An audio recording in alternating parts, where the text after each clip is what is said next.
Mon frère, bonjour. Ma soeur, bonjour. Que Dieu vous bénisse abondamment. Au nom puissant, précieux, glorieux de Jésus-Christ de Nazareth. Je bénis encore le Seigneur à Dieu pour les souffles de vie, la bonne santé, la disponibilité qu'il m'a accordée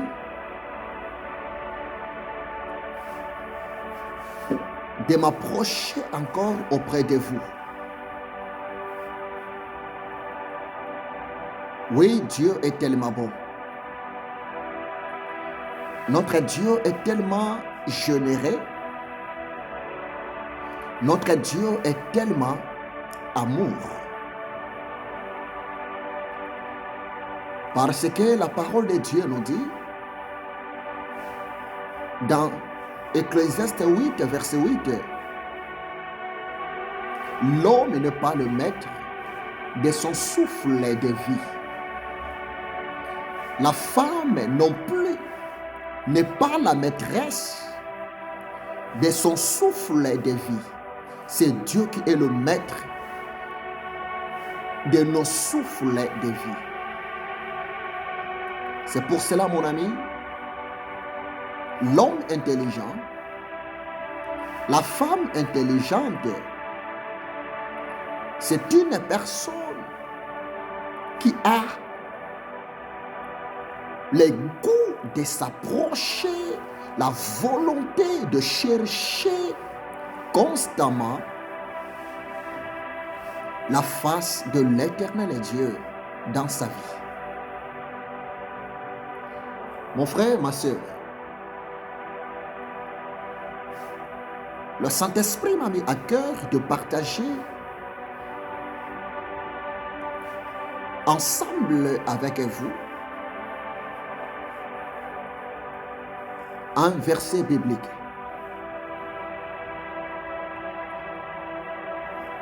C'est un verset biblique qui est connu presque de tout le monde. C'est un verset biblique qui est tellement maîtrisé par plusieurs personnes. C'est un verset biblique qui est tellement cité par plusieurs personnes. Par des gens qui ont donné leur vie en Jésus-Christ de Nazareth, même aussi par des gens qui n'ont pas encore donné leur vie au Seigneur de l'humanité, Yahushua HaMashiach. Mais c'est quel verset biblique? C'est Matthieu chapitre 7, verset 7. Matthieu chapitre 7, verset 7. Mais que dit la parole du Seigneur? Si vous lisez Matthieu chapitre 7, verset 7, c'était une déclaration. C'était une parole prononcée. C'était un message de Jésus-Christ de Nazareth, le bon berger, le roi des rois, le Seigneur des seigneurs, devant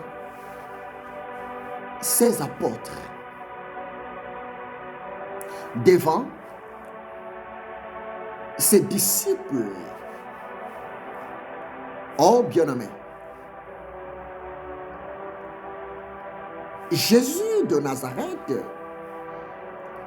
dans Matthieu chapitre 7, verset 7, un jour, en face de ses disciples, en face de ses apôtres, en face de ses protégés, le Seigneur Yahushua Hamashiach commencèrent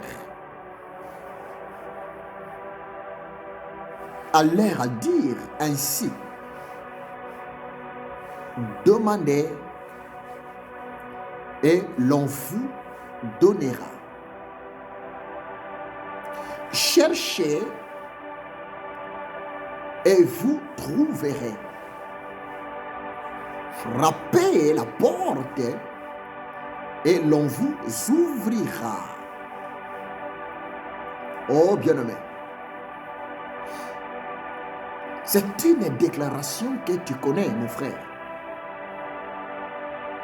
C'est une déclaration en verset biblique.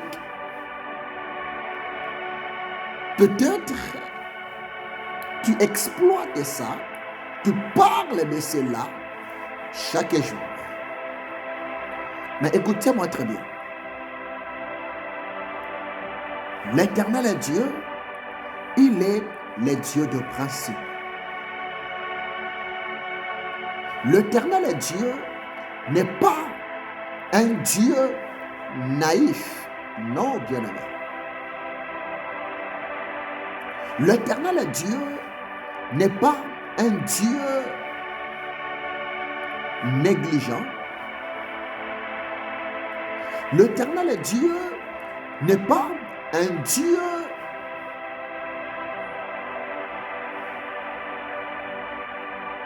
qui ne se respecte pas. À vrai dire, l'Éternel Dieu, il est le Dieu de principe. À vrai dire, l'Éternel Dieu respecte sa parole. À vrai dire, l'Éternel Dieu ne peut jamais gaspiller ses bénédictions. Oh bien-aimé, si vous lisez très bien Matthieu, chapitre 7, verset 7,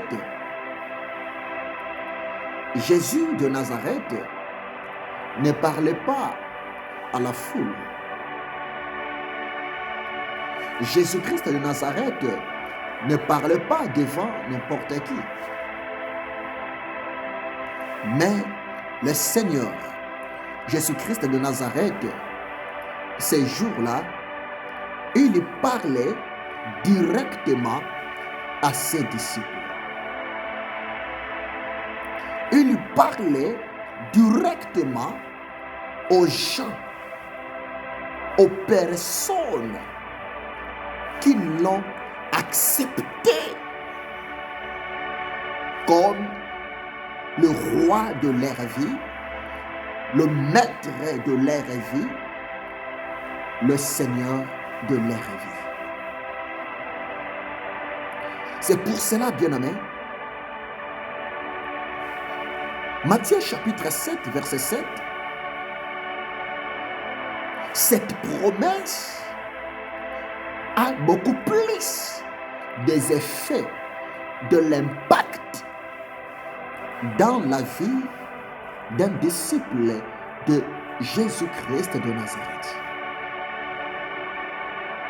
Matthieu chapitre 7, verset 7, là où le Seigneur a dit à ses disciples, demandez et l'on vous donnera.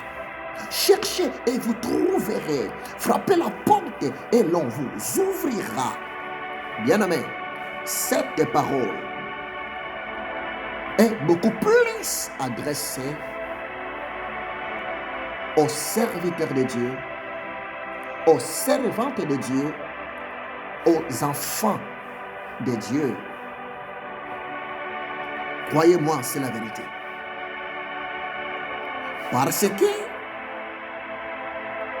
Jésus, selon sa vision, selon sa pensée, dans Matthieu chapitre 7, verset 7, Le Seigneur, Yahushua Hamashiach, il voulait seulement rassurer à ses disciples, rassurer à son peuple, rassurer à ses serviteurs que l'Éternel Dieu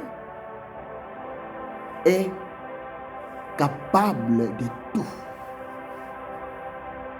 L'Éternel Dieu est disponible de vous répondre. L'Éternel Dieu est tellement puissant pour agir. C'est pour cela, Jésus-Christ de Nazareth, il est en train de motiver, il est en train d'encourager, il est en train de parler à ses disciples de ne pas avoir moindre de doute. Parce que l'Éternel Dieu, qui est notre Père, il est la solution absolue aux besoins de ses enfants, aux besoins de ses serviteurs, aux besoins de son peuple. La question est posée. Quelle est votre relation par rapport au Créateur? La question est posée. Quelle est votre communion par rapport à ton Créateur? Mon frère, ma soeur,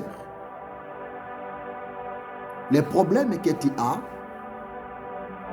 ton problème est là, a une solution devant le Créateur de ta vie. Ton Créateur, le Dieu d'Abraham, le Dieu d'Isaac, le Dieu d'Israël, le Dieu de Bodo Mabiala, Ézéchiel, est tellement puissant, capable de vous donner de la solution par rapport à ton problème. Parce que devant Dieu, les mots problème n'existent pas. Devant Dieu, les cas graves n'existent pas. C'est pour cela, ma sœur et mon frère, le Saint-Esprit m'a mis à cœur de te le dire. L'Éternel Dieu est le Dieu des solutions à ton problème. L'Éternel Dieu est plus grand et plus puissant que ton problème. Présente ton problème à l'Éternel Dieu moyennant la prière et demande à l'Éternel Dieu sa solution, sa délivrance par rapport à ton problème. Tu sais pourquoi? Ésaïe chapitre 59, verset 1. La parole de Dieu nous dit ceci. La main de l'Éternel Dieu n'est pas trop courte pour te sauver. Oui, l'Éternel Dieu sauve. L'Éternel Dieu délivre. L'Éternel Dieu a franchi son enfant, son serviteur, sa servante de ses problèmes. Oui, bien-aimé. Il ne faut pas douter à la solution de Dieu. par rapport à tes problèmes. Peut-être ton problème, c'est la maladie.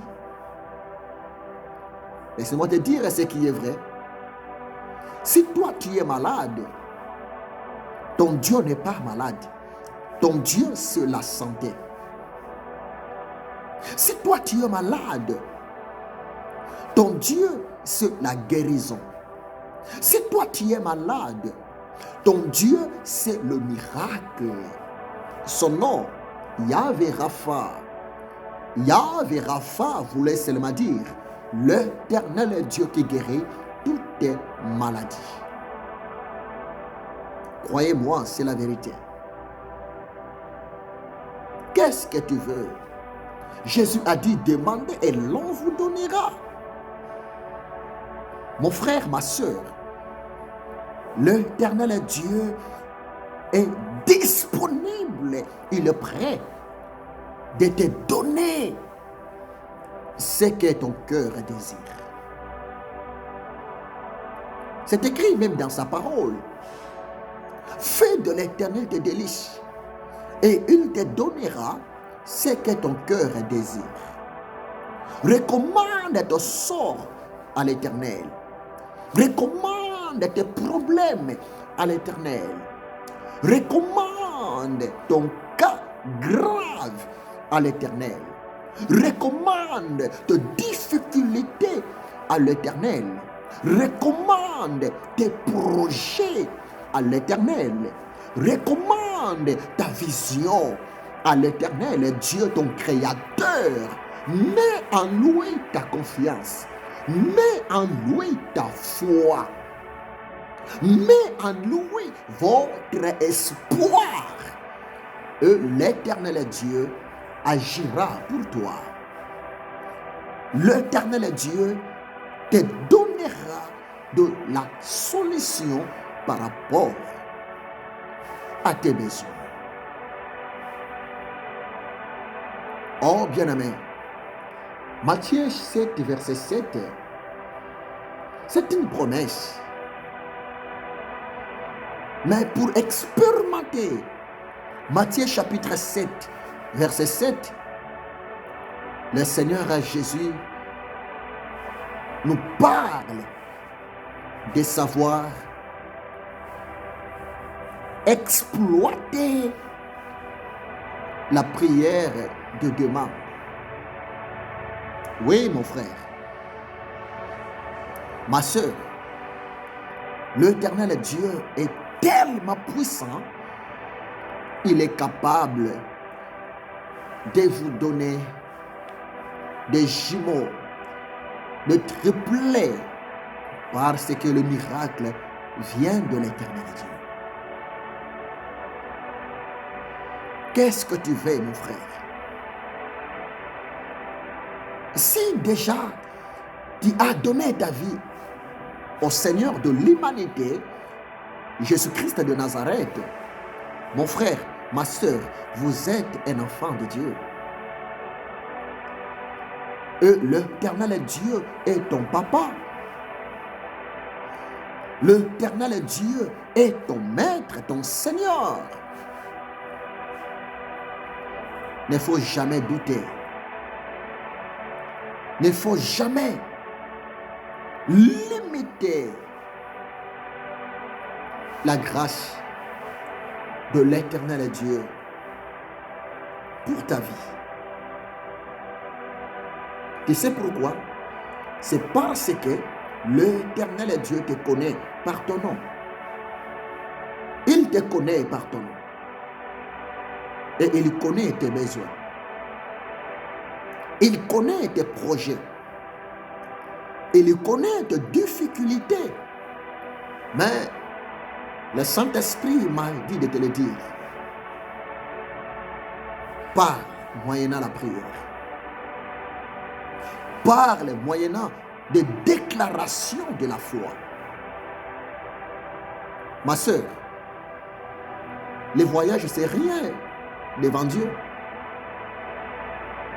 Parce que notre Dieu ne voyage pas. Il est un Dieu illimité. Prévenez que son nom, c'est l'Éternel. Il est omniscient, omnipotent, omniprésent. Notre Dieu n'est pas limité. Il est le Dieu illimité. Dieu ne voyage jamais. Il a le monde entier dans ses mains. Les 5 continents se trouvent entre les mains du Seigneur. Mais écoutez-moi très bien. Toi étant que la créature, ma sœur, l'Éternel Dieu, il a aussi besoin que tu puisses voyager pour découvrir ces merveilles dans les autres continents du monde. Croyez-moi, c'est la vérité. C'est pour cela, si vous lisez Psaume 2, verset 8, mais que dit la parole de Dieu? Psaume 2, verset 8, ainsi dit l'Éternel, demandez-moi, demandez-moi, et je te donnerai les nations pour héritage, et les extrémités de la terre pour possession. Tu peux aussi ajouter Josué 1, verset 3. Ainsi dit l'Éternel, tout lieu que foulera la plante de votre pied, je vous les donne en possession. Psaume 8, demandez-moi et je te donnerai les nations pour héritage. Donc par là, l'Éternel Dieu, il est même disponible de vous répondre. Il est même disponible d'ouvrir quelques portes, même la porte du voyage. Il ne faut pas limiter la puissance de Dieu. Il ne faut pas limiter la puissance de la parole de Dieu. Pour voyager, ce n'est pas un problème grave. L'Éternel Dieu vous donnera, s'il vous plaît, la possibilité possible pour faire quelques démarches, pour remplir quelques formalités, et par sa grâce, ma sœur, mon frère, par sa grâce, Psaume 2, verset 8, ça va s'accomplir dans ta vie au nom puissant de Jésus-Christ de Nazareth. Parce que notre Dieu a le monde entier dans sa main. Jésus-Christ est le même hier, aujourd'hui et éternellement. Et voire même, si vous lisez Acte 1, verset 8, le Seigneur a dit, vous recevrez une puissance, le Saint-Esprit survenant sur vous, et vous serez mes témoins en Jérusalem, en Judée, en Samarie, jusqu'à l'extrémité de la terre. C'est pour vous dire que, s'il vous plaît, la vision du Maître, la vision du Seigneur, pour nous, ses serviteurs, pour vous, ses servantes, pour vous, son peuple, ses enfants, l'Éternel Dieu a besoin aussi que vous puissiez voyager, découvrir ces merveilles dans les autres pays de la terre. Demandez et l'on vous donnera. Cherchez et vous trouverez. Frappez la porte et l'on vous ouvrira. Et pour aujourd'hui, je parlais Matthieu chapitre 7, verset 7, partie A. Demandez. Qui doit demander? Même dans Jean, Jésus a dit, jusqu'à présent, vous n'avez pas encore demandé. Demandez. Afin que votre joie soit parfaite. L'Éternel Dieu est le Dieu de la réponse. Que Dieu vous bénisse abondamment. Et on va continuer Matthieu chapitre 7, verset 7. Et prochainement, je vais parler partie B, là où le Seigneur a dit, cherchez et vous trouverez. Que Dieu vous bénisse abondamment. C'est votre humble serviteur, l'esclave de Jésus-Christ de Nazareth, l'ami du Saint-Esprit, le révérend Dr Bodo Mabiala, et Ézéchiel, les prophètes de l'Éternel. Nous sommes ensemble. Soyez bénis et je vous souhaite une bonne journée. Que votre journée soit complètement bénie en tout et pour tout, au nom puissant, glorieux, précieux de Jésus-Christ de Nazareth. Que l'amour de Dieu le Père, la grâce de Jésus-Christ de Nazareth et la communion du Saint-Esprit soient avec vous. Au nom puissant de Jésus-Christ de Nazareth. Amen. Au revoir, à la prochaine.